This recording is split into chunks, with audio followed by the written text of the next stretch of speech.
Bonjour ma chère communauté, j'espère que vous allez bien. Merci pour votre engagement à ma communauté. J'espère que vous y trouvez le contenu qui vous est vraiment utile. Merci pour la confiance, merci pour la petite communauté qui ne cesse de grandir. Alors aujourd'hui, j'ai décidé de faire une vidéo spécialement dans le but de vous expliquer un peu mon parcours, comment je suis arrivé là où je suis. Certes, je ne suis pas encore arrivé à mon objectif final, mais je crois que ce que j'ai à partager pourrait aider quelques-uns. Alors sans plus tarder, nous allons commencer. Vous savez, dans la vie, si vous avez un objectif, vous avez des projets à réaliser, il faut toujours partir de quelque part. Il faut toujours partir de quelque part. Par contre, on remarque que certaines personnes veulent partir du haut de l'échelle. On commence toujours du bas de l'échelle. Dans la vie, on ne se lance pas sans avoir commencé quelque part. Pour ceux qui me connaissent moi, j'ai commencé ici à Paracourt en 2017, je crois, oui, en 2017, avant du crédit. Avant du crédit. Dans l'entreprise où je suis allé postuler la toute première fois et on m'a recruté et j'ai commencé à vendre du crédit. J'étais donc un simple agent commercial. Je vendais du crédit après avoir tout fraîchement soutenu ma licence et ça ne me dérangeait pas parce que j'étais dans des conditions vraiment pas possibles. J'avais fini de soutenir et je vivais chez ma petite amie. Parce que je ne voulais pas rentrer chez moi. Parce que j'étais venu étudier. Après les études, je me suis dit, bon, qu'est-ce que j'allais aller faire à la maison? Il fallait que je reste ici à Paracourt pour commencer. Donc quand j'ai commencé, j'étais obligé de rester chez ma petite amie parce que je n'avais vraiment nulle part où rester. Et c'est comme ça, nous étions ensemble dans une petite chambre. Et j'ai eu mon premier job. D'ailleurs, le job, là où je suis jusqu'aujourd'hui, je continue toujours à travailler avec cette entreprise. Donc bientôt 5 ans que je suis toujours là. Donc j'ai commencé déjà en étant agent commercial. Je vendais des unités et je faisais des retraits en voie d'argent dehors au bord de la route avec un parasol. Donc, étant agent commercial, je me demandais tout le temps comment faire pour augmenter une source de revenus qui pourra m'aider à pouvoir avec le temps me lancer parce que j'avais des projets, j'avais des idées. Mais il n'y avait personne pour financer ces projets. Il n'y avait personne pour me venir en aide. Et je me disais, comment faire? J'ai eu l'idée de commencer à me lancer dans l'immobilier. J'aidais les gens à chercher des chambres à louer et ensuite je me faisais commissionner. Donc par cette création, je suis tombé sur une dame qui était à Cotonou qui m'avait proposé une affaire. Elle se chargeait de m'envoyer des pagnes et moi je vendais des pagnes. Donc étant agent commercial dans une entreprise, je me suis créé une seconde source de revenus en commercialisant des pagnes. Oui, et bien vous entendez bien, ce sont des pagnes que je mettais tout le temps sur mes stories Facebook, que je mettais aussi sur mes stories WhatsApp et que j'essayais de mettre sur ma moto et j'allais, pas sur ma moto d'ailleurs, sur la moto de ma petite amie parce que je n'avais pas de moto en 2017 et je me promenais à travers la ville après mes heures de pause pour vendre ces pagnes. Les débuts n'ont pas été faciles, certaines personnes m'ont encouragé, ont acheté chez moi, avec le temps le business marchait donc quand la dame m'envoyait une quantité donnée de pagnes, moi je prenais, je vendais et je lui renvoyais automatiquement son capital. J'enlevais mes bénéfices, je renvoyais systématiquement le capital. Donc, elle ne se dérangeait même pas pour venir me voir. J'ai été honnête et sincère avec elle. Donc, elle ne se dérangeait même pas. Elle ne faisait que m'envoyer les pagnes. Donc, avec le temps, ces pagnes ont inondé un peu la ville. Donc, le business ne marchait plus. J'ai donc dit à la dame, il fallait qu'on arrête. Donc, j'ai signé un contrat avec elle et je m'occupais de sa maison. Donc, je me chargeais de lui envoyer l'argent que je prenais chez les locataires chaque mois, plus maintenant le salaire que je touchais là où je travaillais. Donc ça me faisait deux sources de revenus. Je n'ai pas baissé les bras. Donc de simple agent commercial, mon patron m'a vite remarqué. Il a vu que j'étais vraiment un jeune dévoué, déterminé pour mon travail.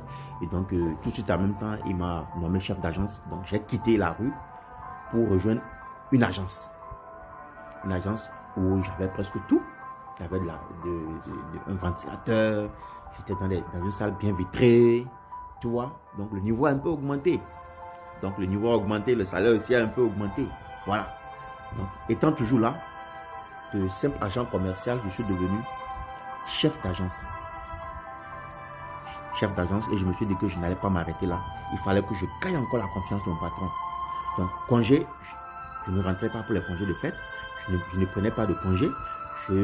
Mais mon numéro était toujours activé. À tout moment, mon patron m'appelait et il arrivait à ma boîte. Il était tellement fier de moi qu'il a commencé à me faire confiance Et il m'a dit, bon, toi, tu es maintenant mon homme de main. Donc, dans la même entreprise, étant là, j'ai regardé, je me suis dit, bon, qu'est-ce que je peux faire pour augmenter encore notre source de revenus? Qu'est-ce que je peux faire pour augmenter nos sources de revenus? Étant toujours chez ma copine. Donc, ensemble, on arrivait à payer ensemble le loyer et on vivait toujours ensemble. Donc, de là, je me suis dit, je vais proposer une affaire à mon patron. J'ai dit, patron, j'ai l'intention de mettre sur pied une entreprise qui consiste à nettoyer les locaux de votre entreprise. Parce que l'entreprise était déjà grande et était en train de s'agrandir.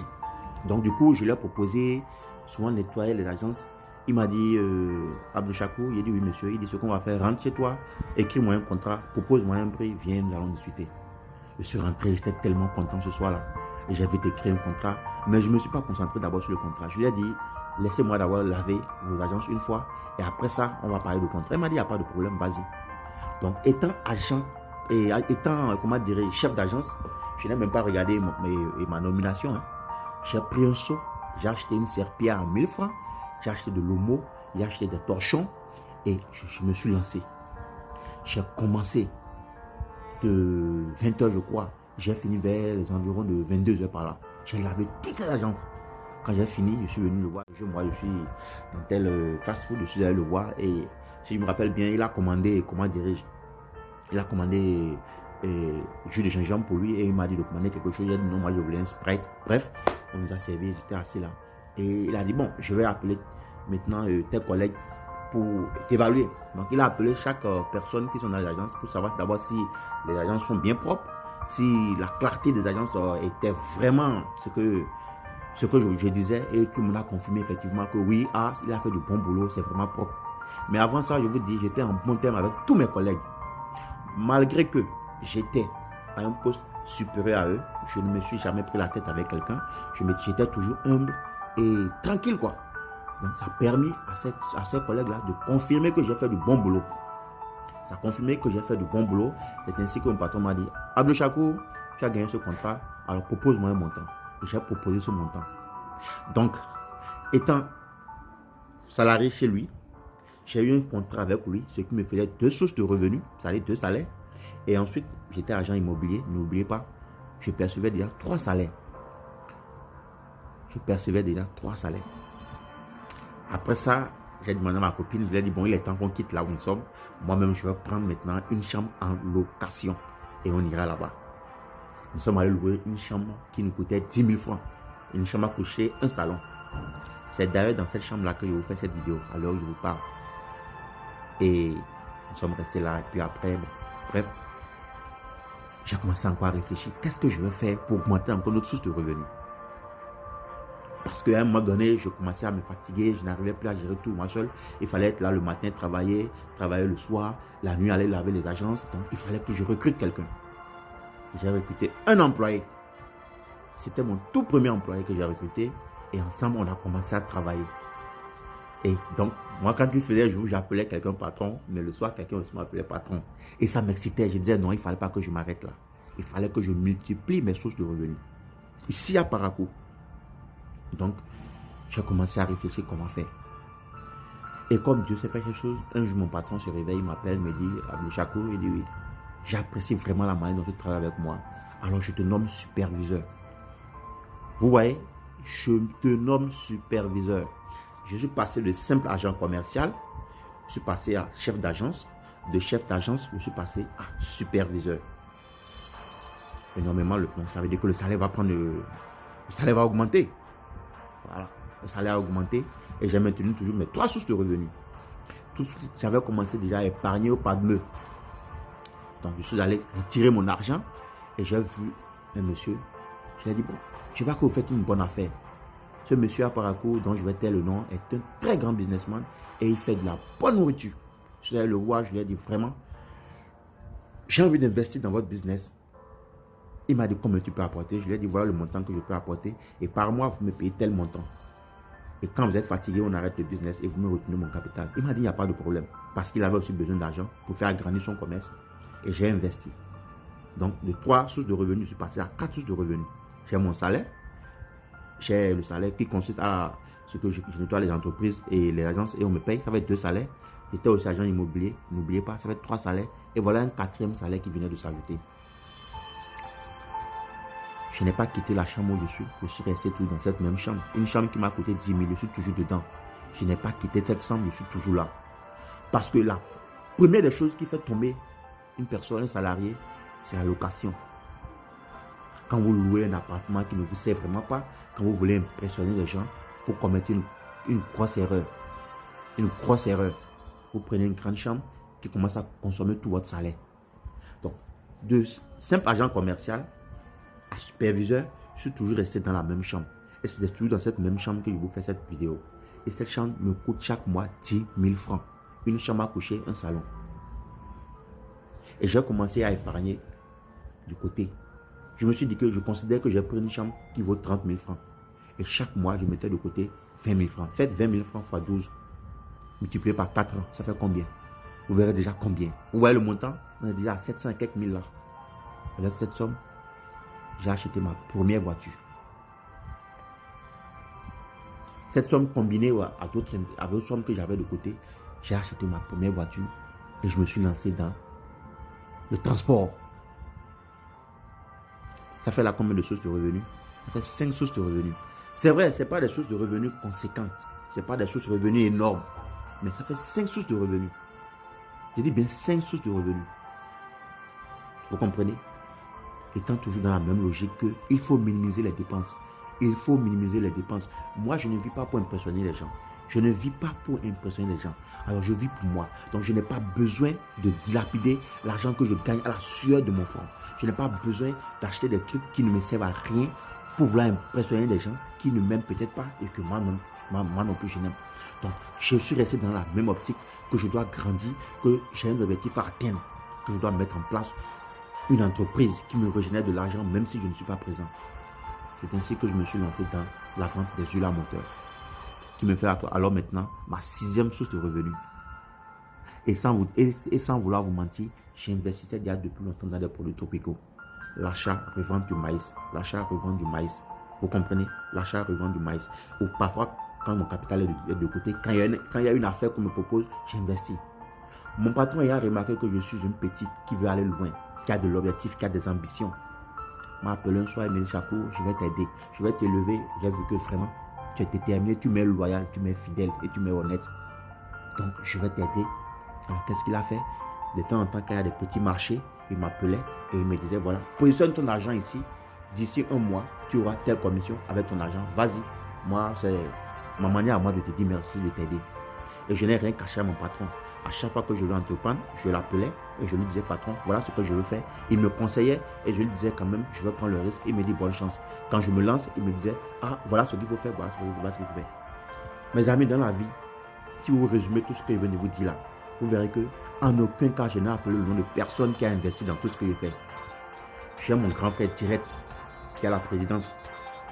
Je le répète bien, j'ai mon grand frère direct qui a la présidence, qui a un poste bien placé. J'ai des contacts, j'ai des frères. J'ai un frère en Amérique. J'ai une soeur en France. J'ai un ami au Canada. J'ai un autre ami en Belgique. J'ai encore un autre ami en Thaïlande. Ça fait combien de pays qui est cité? Mais je n'ai jamais appelé l'un de ces pays pour demander de l'aide. Je n'ai jamais appelé, c'est-à-dire qui que ce soit pour déranger, pour dire que j'ai besoin de l'aide pour investir dans tel projet. Jamais. Dans mon répertoire, j'ai le numéro des procureurs, des docteurs d'université, des grands cadres. Je n'ai jamais sollicité quelqu'un. J'ai toujours fait les choses à ma manière. J'ai toujours investi sur moi-même. J'ai toujours fait avec le peu que j'ai. Parfois, je perds. Restez tranquille, il y a des fois, j'investis, je perds. Mais je ne le dis à personne. Même les crypto-monnaies, j'ai essayé, j'ai perdu beaucoup d'argent. Je sais de quoi je parle. Mais je ne me suis jamais plaint. Aujourd'hui, si je suis là où je suis, c'est vrai que vous ne voyez pas des grandes réalisations. Vous ne voyez pas une grosse villa, une grosse voiture. Vous ne voyez pas dans un train de vie, en train de... Non, ce n'est pas ça mon objectif. À l'heure où je vous parle, je suis capable de voyager à travers le monde. Sous mes propres moyens, si j'ai le visa. Ce n'est pas pour me prendre. Pour ceux qui me connaissent, je le dis, je viens d'une famille pauvre. Je viens d'une famille pauvre et je ne laisserai rien me distraire. Alors toi qui me suis, toi qui attends un investissement venant d'un frère, d'une soeur, d'une connaissance, toi qui attends que quelqu'un vienne changer ton destin, mon frère, ma soeur, tu es en train de t'égarer. Tu dors dans un sommeil profond et tu n'es pas prêt à te réveiller. il faut commencer toujours au bas de l'échelle. Au bas de l'échelle. Ma loyauté envers mon patron, paix à son âme et qu'il repose en paix depuis les cieux, que vraiment le Créateur veille sur lui et lui accorde beaucoup de bénédictions. Père, grâce à cette personne, je me suis tissé des liens. J'ai eu des contacts qui m'ont favorisé dans mon entrepreneuriat. Aujourd'hui, la majeure partie de mes clients font partie des connaissances de mon patron. Donc, lorsque vous travaillez pour quelqu'un, lorsque vous vous engagez à travailler dans une entreprise, dans une société, soyez honnête, soyez loyal et soyez déterminé. Il y a des clients qui m'ont identifié et qui m'ont dit, toi, je veux que tu viennes travailler pour moi. Toi, je veux faire telle affaire avec toi. Je leur ai dit non, je suis loyal à mon patron. Donc, aujourd'hui, cette loyauté, je suis en train de récolter les fruits. Je suis en train de récolter les fruits de cette loyauté parce que la majeure partie de mes clients font partie des personnes que j'ai connues là où j'ai travaillé. Et vu que je suis resté pendant longtemps dans cette entreprise et que je continue d'être là toujours, ils se disent que je suis une bonne personne, ils se disent qu'on peut me faire confiance et ils me confient des opportunités. Pas plus tard qu'hier, l'un d'entre eux m'a même proposé une opportunité, il me dit, je vais te contacter bientôt, nous allons faire affaire. Aujourd'hui, si vous comptez aller loin, ça dépend des actions que vous menez. Si vous comptez aller loin demain, ça dépend des actions que vous menez aujourd'hui. Fuyez les distractions. Fuyez les pertes de temps inutiles. Oubliez les femmes pour ceux qui ne sont pas encore mariés. Écoutez, tu ne peux pas vouloir rendre une femme heureuse si toi-même tu n'es pas heureux. Tu ne peux rien apporter dans la vie d'une femme de façon de positive si toi-même déjà tu n'arrives pas déjà à t'en sortir. Le monde aujourd'hui est en train de prendre notre ampleur. Vous voyez, aujourd'hui, les plus grands riches ne sont plus ceux qui travaillent dur, c'est ceux qui utilisent leur tête, ceux-là qui se donnent à l'entrepreneuriat, au digital. L'Internet est en train de prendre une grande révolution. Donc, il n'y a plus à faire de je m'en vais postuler pour tel poste, j'attends qu'on m'appelle. Non. Mon frère, mon parcours a été long. J'ai fait beaucoup de choses que je n'ai pas citées. J'ai juste cité la partie où j'ai commencé étant agent commercial. Avant d'être agent commercial, j'ai fait beaucoup de choses. Étant élève en classe de terminale, je faisais beaucoup de choses. Pendant les vacances, j'allais travailler dans une mine d'or. Au nord du Bénin. J'ai travaillé dans une mine d'or. J'ai été maçon. J'ai été apprenti coiffeur. J'ai été videur de pizza ici à Paracourt. J'ai un ami avec qui on vidait les pizzas et on nous payait. La nuit, pendant que les gens dorment, on allait vider les pizzas et on nous payait. Tout ce que je dis est vrai parce que je suis ici à Paracourt et je fais cette vidéo parce que tous ceux qui verront cette vidéo m'ont connu ici dans cette ville. C'est pour dire que rien n'est impossible si vous voulez vraiment. Rien n'est impossible. Aujourd'hui, je peux m'offrir ce que je veux. C'est-à-dire, c'est une fierté pour moi de savoir que j'appelle ma mère, j'appelle ma tutrice, j'appelle mes frères pour leur dire, voilà, je vous ai envoyé tel montant, consultez votre solde. Les gens ont cru à moi. Ils m'ont donné des opportunités, ils m'ont hébergé chez eux, ils m'ont accueilli. C'est une chance qu'on ne trouve pas n'importe où. Donc, quand vous avez ce genre de chance, mettez le paquet. Mettez le paquet et allez loin. Laissez la distraction, laissez les divertissements. Moi, je travaille du lundi au lundi. Je ne connais pas de dimanche. Si je ne suis pas au boulot, je suis à la salle de sport. Si je ne suis pas à la salle de sport, je suis en train de faire mes affaires. Je ne me repose pas. Parce que je veux que dans 10 ans plus tard, je sois tranquillement à l'aise. Donc, le message aujourd'hui, c'est de vous dire qu'il faut commencer toujours quelque part, mais toujours au bas de l'échelle. À tous mes frères et soeurs qui rêvent de travailler dans des bureaux, qui comptent sur leur diplôme, sur leur dossier, qui attendent qu'on les appelle pour aller travailler, qui ont postulé. Vous êtes en train de tuer votre rêve. Laissez ça. Commencez quelque part, trouvez un capital et commencez à investir. Fréquentez des personnes qui ont déjà le niveau, qui ont réussi, ils vont vous aider à vous élever. Deux aveugles ne se suivent pas. Deux aveugles ne se suivent pas. Donc c'était le message d'aujourd'hui. Merci. Prenez soin de vous.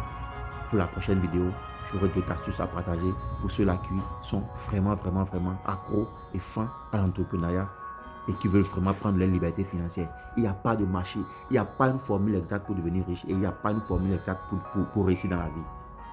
Il faut essayer. C'est en essayant qu'on finit par trouver sa porte de sortie. Merci. C'était le Caïman, votre frère.